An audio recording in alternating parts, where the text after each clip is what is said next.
To help us on our way with finding simplest radical form, we'll look at these two properties. This one says that the square root of a product is equal to the product of the two square roots. That is, we can take the square root of each factor instead of multiplying them first and then taking the square root.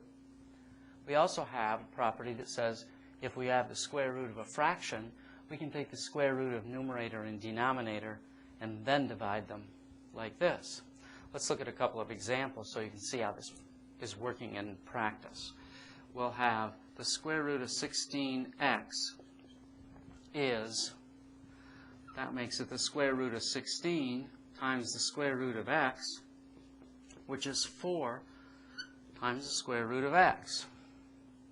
So we've simplified this. The reason that the 16 can't stay under the radical is that it's a perfect square. We can't allow perfect square factors to remain under the radical, or we're not considering it to be simplest radical form. Let's look at another. Here we have the square root of x over 25. So that gives us the square root of x over the square root of 25, which is the square root of x over 5.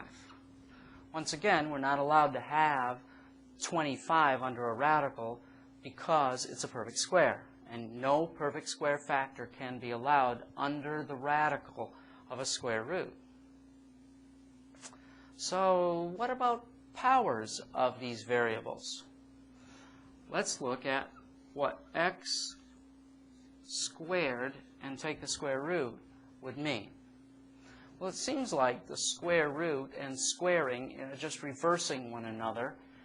If we consider it to be that, we'd be okay as long as we didn't use negative numbers for x.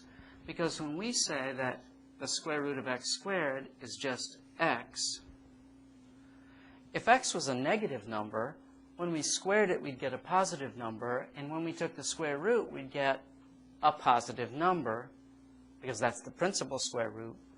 But this would look like it was negative. To avoid that conflict with the negative numbers and such, we'll put absolute value signs around the x. Now, the only time this is necessary for us to do is when we're dealing with the square roots and we don't know whether x is going to be a negative number or not. If we know that x's are only positive, then we can eliminate the absolute values. Understand that they'll always be right in this situation, but not always necessary. So let's consider another problem. We might have the square root of 54 x squared. Now, if we use this property, that's going to be the square root of 54 times the square root of x squared. And the square root of x squared is absolute value of x. But wait a minute, let's look at 54 also. 54 has a perfect square factor. That is, 54 is the square root of 9 times the square root of 6, because 54 is 9 times 6.